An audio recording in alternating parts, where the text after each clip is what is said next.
మనమేందో తెలియక మనల్ని ప్రేమిస్తారట. కొంతమంది మనుషులు మనమేందో తెలియక మనల్ని ద్వేషిస్తారట. మనమేందో తెలిసినప్పుడు భలే మాట. కొంతమంది మనమేందో తెలియక ప్రేమిస్తారట. మనమేందో తెలిస్తే ప్రేమించరు. కొంతమంది మనమేందో తెలియక ద్వేషిస్తారట.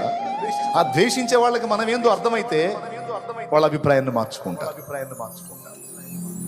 కానీ యేసయ్యకు మనమేందో పూర్తిగా తెలిసి కూడా మనల్ని ప్రేమించాడు. మనం ఎంత బలహీనులమో, మనం ఎంత చంచల మనసు గలవారమో, అస్థిరలమో ఎరిగి ఉండి కూడా ఆయన మన కోసం ప్రాణం పెట్టడానికి ఇష్టపడ్డాడు. భలే అనిపించింది నాకు ఆ మాట. తెలియక కొంతమంది ప్రేమిస్తారు, కానీ మన బలహీనమని తెలిసి కూడా యేసు మనల్ని ప్రేమించాడు.